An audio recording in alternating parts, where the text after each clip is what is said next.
Muchas gracias por la invitación. Voy a tratar de ser breve después de lo que han dicho.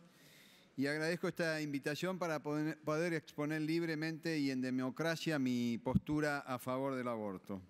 Voy a dividir mi presentación en dos partes. Una primera parte basada en mi experiencia y después me voy a hacer referencia concretamente a dos artículos de la ley que se está debatiendo. Quiero contarles por qué no puedo ni podría nunca realizar un aborto. Soy médico obstetra y hace 35 años que ejerzo la profesión. Los primeros 17 años estuve en un hospital público, la Maternidad Sardá, y en los últimos 18 años estuve en una institución privada que es la Universidad Austral de Pilar. Ustedes saben que una mujer puede perder el embarazo de dos maneras diferentes. Puede perderlo en forma voluntaria a través de un aborto provocado y puede perderlo en forma involuntaria a través de un aborto espontáneo. La tasa de aborto espontáneo en la población general femenina de edad fértil es del 15%.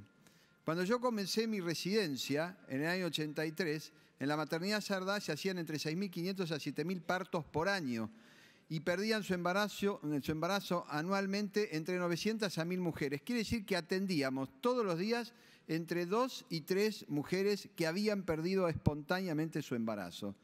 En aquella época, mediados de la década del 80, todavía no existía el misoprostol para el tratamiento de los abortos espontáneos, con lo cual estas pacientes las atendíamos con un legrado evacuador, que es una intervención quirúrgica que consiste en el raspaje de la cavidad uterina para dejar el útero en condiciones y evitar los problemas del aborto espontáneo. ¿Cómo vivíamos nosotros los residentes en aquella época el contacto permanente con estos embriones? Cientos de veces he tenido en mis manos embriones de todas las edades gestacionales, desde edades tan tempranas como 6 semanas hasta la tragedia de atender a una mujer al final de su embarazo que lo perdía por circunstancias distintas. Y en cada momento, en cada vez que yo he estado en contacto con estos embriones, he podido comprobar lo mismo. El desarrollo de un ser humano en etapa de maduración. La evidencia es abrumadora. Si ustedes pudiesen ver lo que veíamos nosotros, van a ver que si viesen un embrión de 2 meses de embarazo, se vería nítidamente las piernas, las manos, los brazos, se podrían contar los 5 dedos de los miembros, se ve la cabeza, el tronco, se empiezan a ver los primeros rasgos faciales de la cara. Y si la pregunta que nos hacíamos nosotros, si esto no es un ser humano, ¿qué es? Si nosotros no hacemos nada y dejamos la evolución natural de este proceso, vamos a ver que en el 100% de los casos, salvo que haya alguna circunstancia patológica, ya sea una enfermedad de la madre o del embrión mismo, va a nacer un niño en 9 meses totalmente desarrollado. Y esta es la razón más fuerte de mi convicción a favor de la vida. A mí nadie me lo contó nunca. Yo lo viví personalmente. Lo viví durante toda mi etapa de residencia y lo sigo viviendo a diario. Si todos pudieran ver lo que nosotros veíamos, estoy seguro que más de uno cambiaría de opinión. Por eso somos nosotros los médicos obstetras los que estamos en contacto permanente con la vida humana desde el inicio. Y por eso es que no podemos eliminar a un ser humano indefenso e inocente y que además juramos defender. Me gustaría preguntarles a los que están a favor de la ley, con total objetividad, sin ningún condicionamiento político ni ideológico, ¿por qué no lo ven así? ¿Qué les hace pensar que ese embrión humano cuyo corazón late hace 28 días no es una vida humana? ¿Por qué es tan difícil aceptar la evidencia? Entiendo claramente que todos los que están a favor de la legalización del aborto buscan el bien de las mujeres que están viviendo una situación dramática. Yo esto lo vivo a diario como obstetra, pero no se puede privilegiar la libertad sobre la vida. Respeto a los que no piensan como yo, pero mi convicción no pasa por una creencia, por una ideología o por la religión. Mi convicción pasa exclusivamente por haber comprobado cada día de todos estos días que vengo ejerciendo la residencia y mi especialidad, que la vida humana está allí presente desde el inicio. Por eso es que yo lamentablemente no puedo hacer un aborto y no lo haría nunca.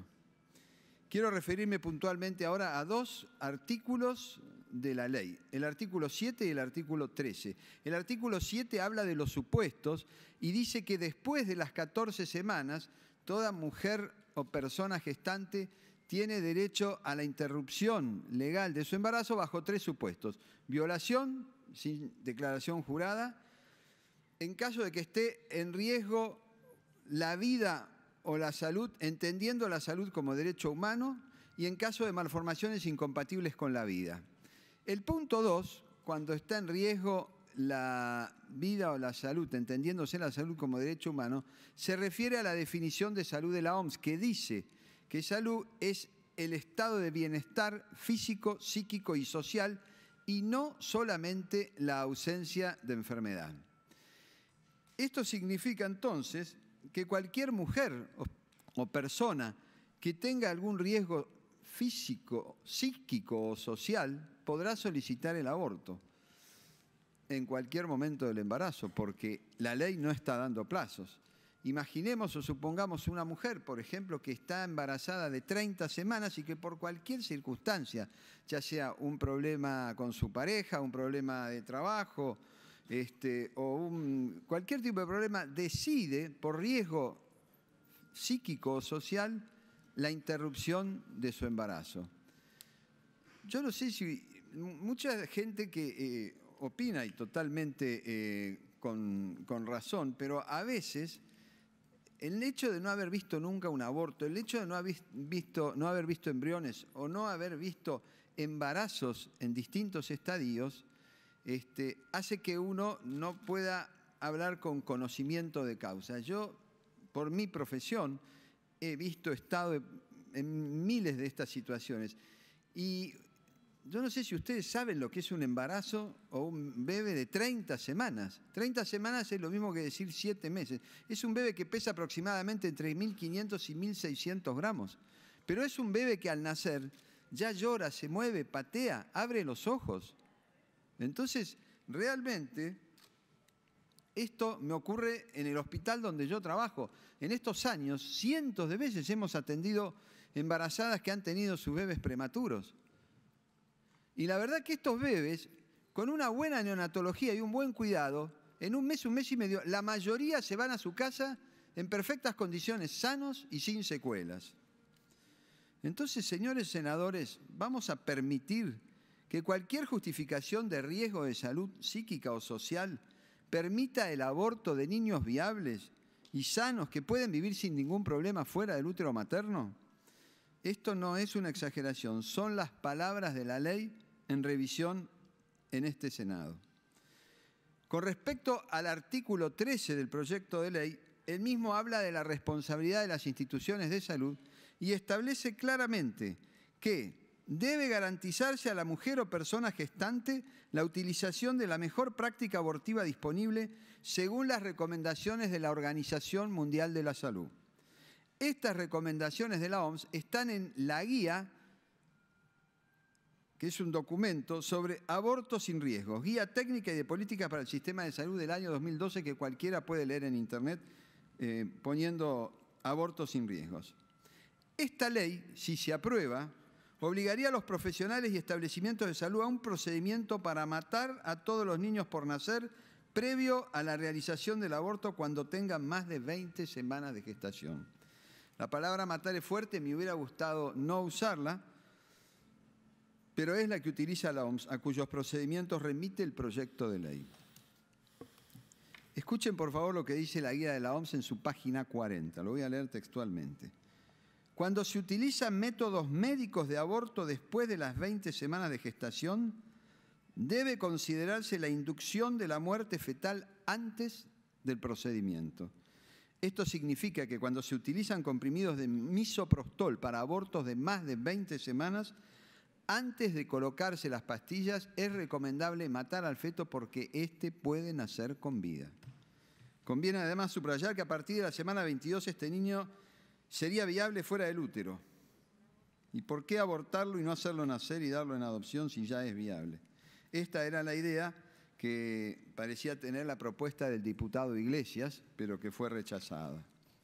Y continúa y dice la guía: la incidencia de sobrevida del feto después del nacimiento está relacionada con la edad gestacional. Cuanto más avanzado está el embarazo, más posibilidades hay que el feto viva cuando nace, cuando se usa obviamente misoprostol. Y la recomendación de provocar la muerte fetal antes es para que los que hacen el aborto no tengan que enfrentarse con un niño extrauterino vivo cuya muerte sería considerada un delito gravísimo. Y la guía además establece los métodos recomendados para esta inducción de muerte fetal, que son dos: la inyección intracardíaca en el feto de cloruro de potasio, que le produce un paro cardíaco inmediato, que es más difícil que la segunda, porque se necesita experiencia y destreza para hacer la inyección en las cavidades cardíacas fetales e inyectarle el cloruro de potasio, y además se necesita una ecografía para delimitar el corazón fetal y certificar después la muerte. Y la segunda es la inyección intraamniótica de digoxina. La digoxina es un antiarrítmico que se usa en medicina para las arritmias cardíacas. Es más fácil, pero es menos efectiva que la otra.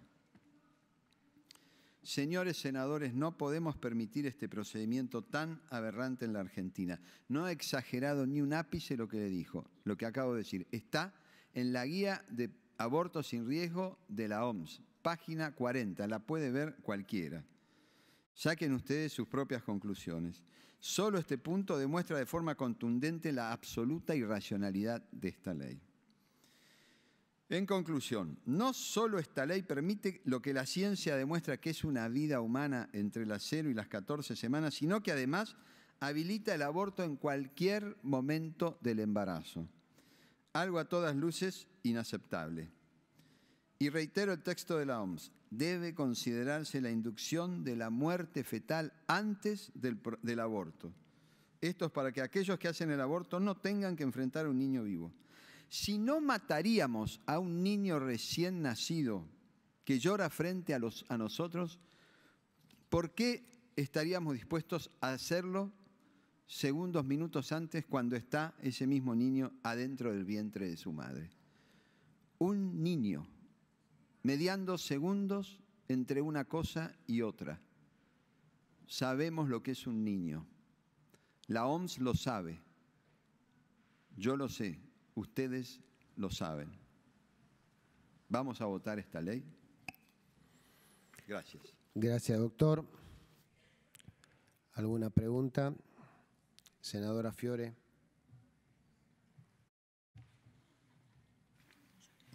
Sí, muchas gracias, señor presidente. Muchas gracias, doctor.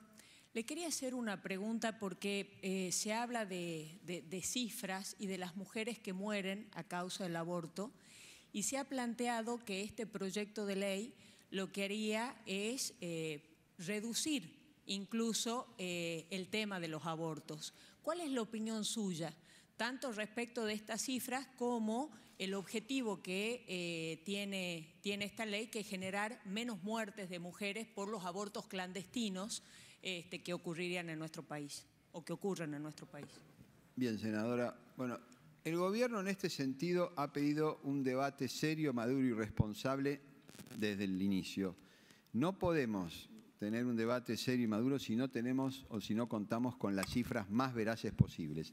Hace años que escuchamos decir en la Argentina que se mueren miles de mujeres por causa del aborto clandestino y que legalizarlo disminuiría notablemente las muertes maternas. La verdad que, estoy en acuerdo con lo que dijo el ministro de Salud hoy, les hablo de las cifras oficiales publicadas por el Ministerio de Salud y de la Nación a través de la Dirección de Estadísticas. En el año 2016 se murieron 31 mujeres por aborto provocado. Eran 43, después el mismo ministerio dijo que de esas 43, 12 habían sido por aborto espontáneo, y entonces la cifra nos da 31. Y las cifras son importantes porque las cifras dan una real dimensión del problema y además nos permiten asignar prioridades y determinar las políticas sanitarias más adecuadas que van a mejorar la salud de la población. Pero cuando hablamos de muerte materna y por aborto, tenemos que aclarar bien que no debería morir ninguna. Una sola muerte ya es una tragedia. Y si no, preguntémosle a las familias que han tenido la desgracia de perder un ser querido por el aborto. Para ellos la estadística es el 100%. Pero la verdad es que no es lo mismo decir que se mueren 30 que se mueren 300 o 3.000.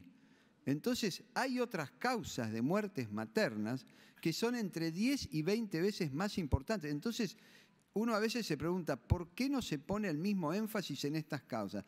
Hoy se dijo, de SIDA se murieron en el 2016 473 mujeres.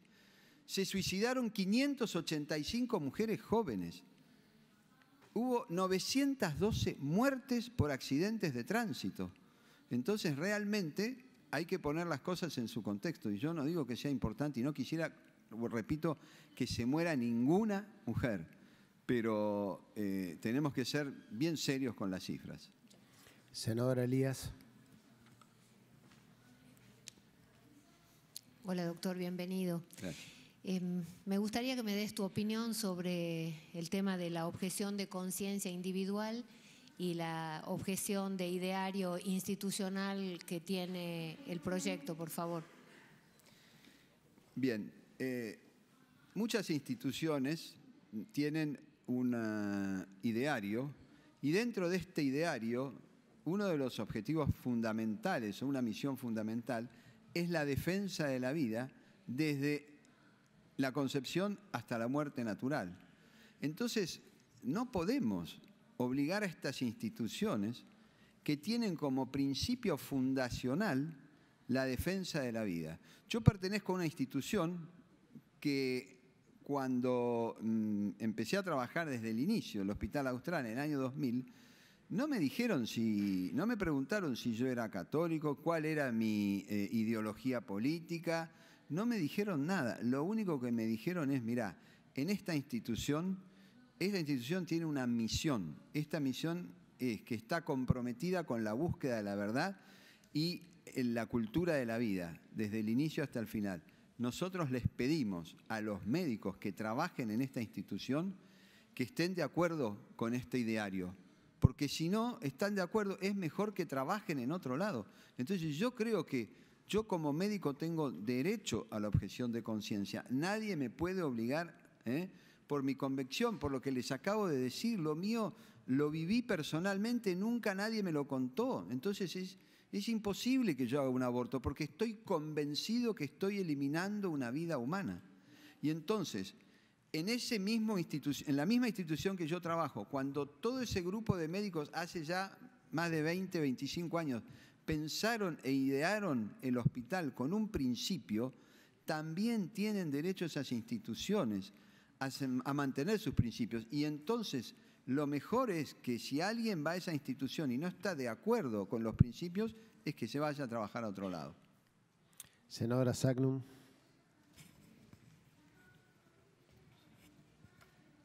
Gracias, presidente. Buenas tardes. Bueno, voy a ahondar respecto de la respuesta que usted acaba de hacer en cuanto a la objeción de conciencia, porque el proyecto que llega con media sanción de la Cámara de Diputados de la Nación permite incluso que la totalidad de los médicos de una institución puedan ser objetores de conciencia. No se obliga a los médicos de la institución a que tengan una posición diferente.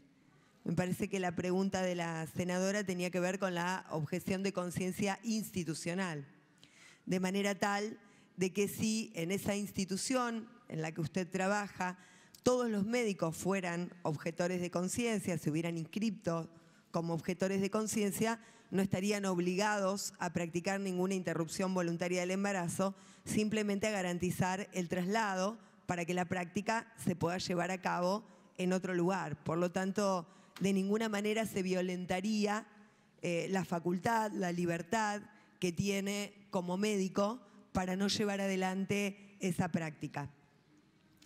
Dicho esto, le quiero preguntar, yo he escuchado que usted ha planteado oportunamente que la penalización no protege la vida intrauterina.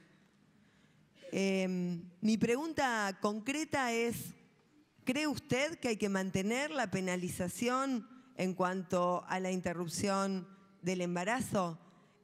¿Usted acompañaría que se mantenga la penalización en cuanto a la interrupción del embarazo? Bueno, yo lo dije en otras oportunidades que estoy convencido que una mujer que aborta no es una asesina.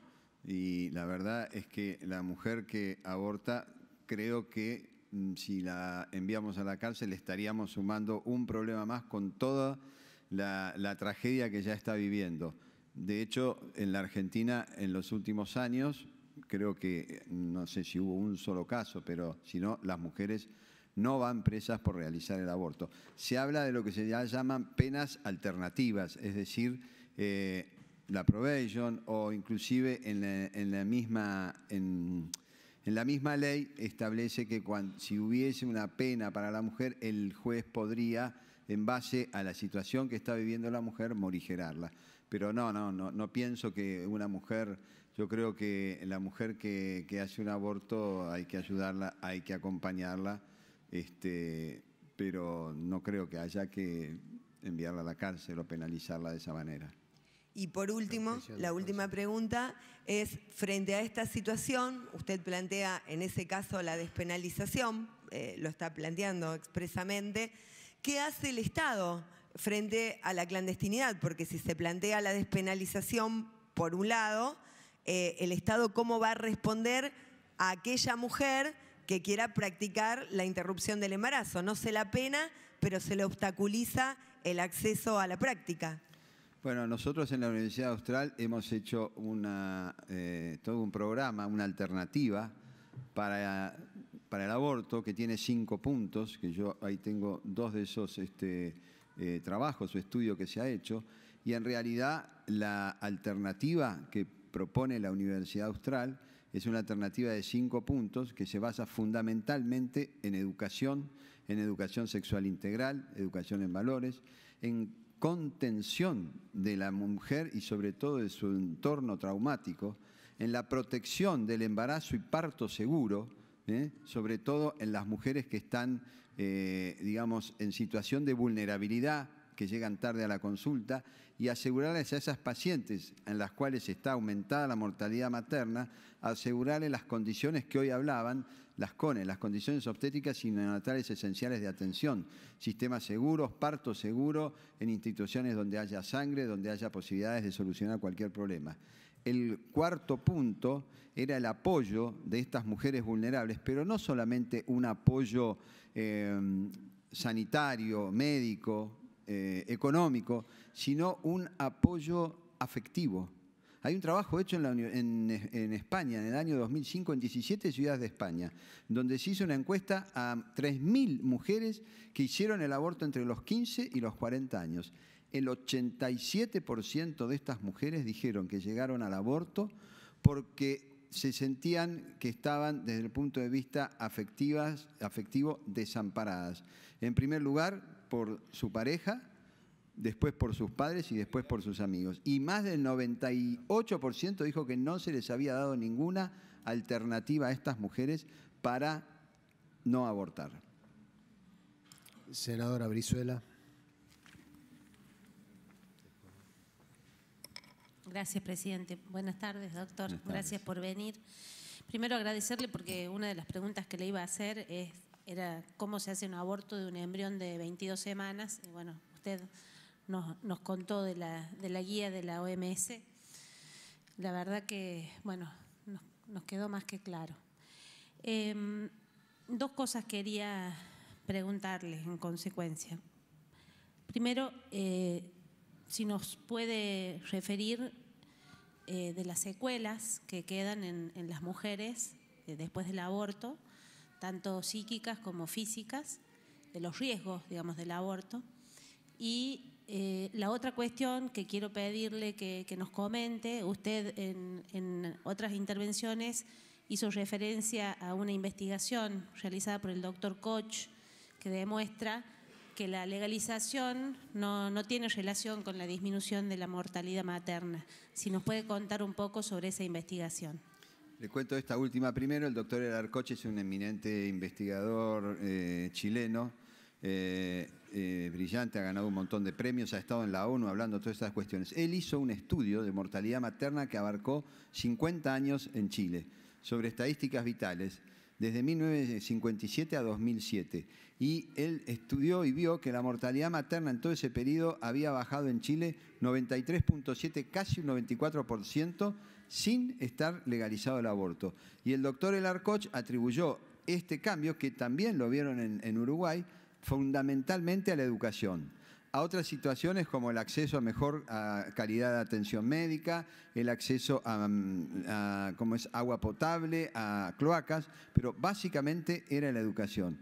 Y entonces lo que decía Elarcoche, que legalizar el aborto no tenía relación con la mortalidad materna. Y viendo hoy al doctor Leonel Brioso, que estuvo y expuso muy bien, en realidad yo tengo el trabajo que ellos hicieron en la revista. Me llamó la atención por qué no mostró el cuadro en donde, en la misma revista, está claramente establecido de que la mortalidad materna en Uruguay bajó, sí, muchísimo, pero antes que se legalizara. El aborto se legalizó en Uruguay en 2012 y la mortalidad materna bajó del 2005 al 2010 un 37.3%. Y bajó, perdón, era esa en el 2005 y en el 2010 era un 7.8%. Todo eso pasó sin haber legalizado el aborto. Entonces yo no digo que pueda tener algún dato, alguna, por supuesto, injerencia, pero cuando seguí leyendo el trabajo de Leonel Brioso, decía, la razón más importante por la cual disminuyó la mortalidad materna en Uruguay fue porque mejoró el índice de desarrollo humano, mejoraron las políticas sanitarias, las políticas que hicieron salir a la gente de la pobreza. Todo eso hizo que, y la educación, por supuesto, todo eso hizo que bajara notablemente la mortalidad materna en Uruguay antes de la legalización. Y la otra, bueno, más cortita, los riesgos del aborto medicamentoso con misoprostol, básicamente hemorragia e infección.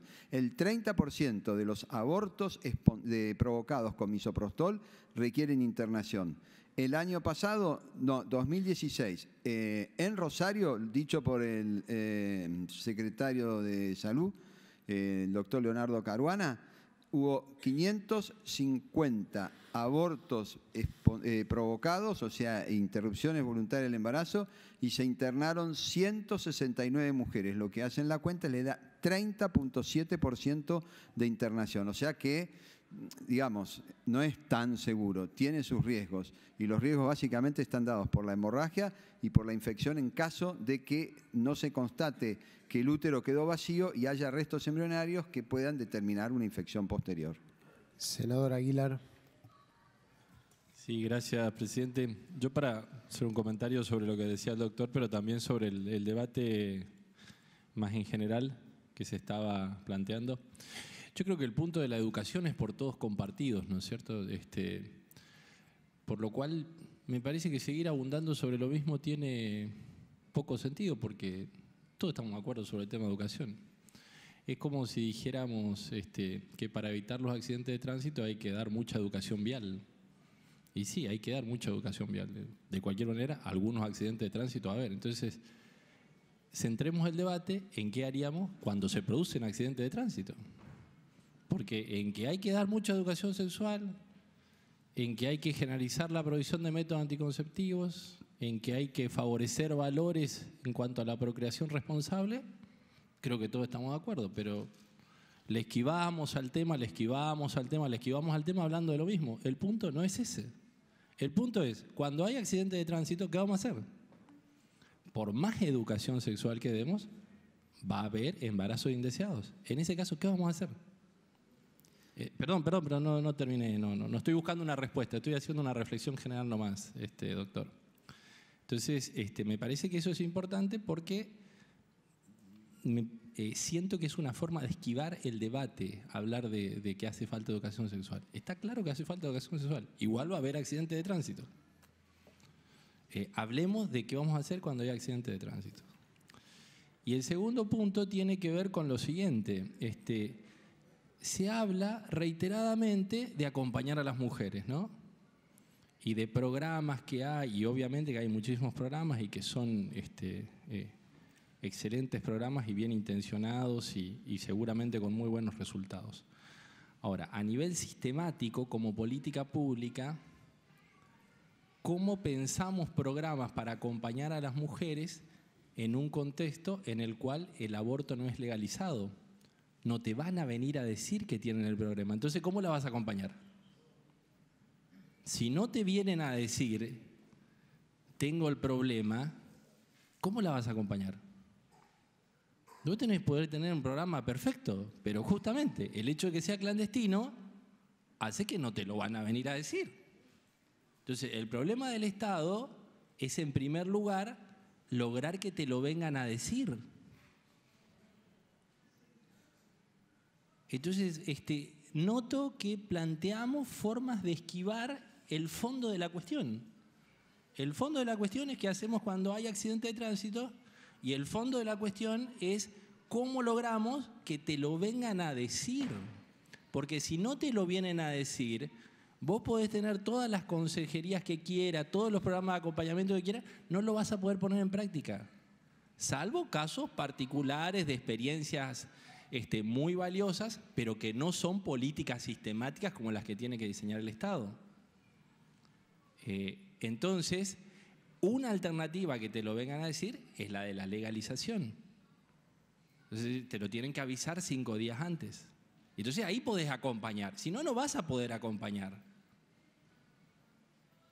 Porque hablar de educación y hablar de acompañamiento si previamente no te lo vienen a decir, son simplemente 2 formas de tirar la pelota fuera de la cancha para no jugar el partido. Gracias, doctor.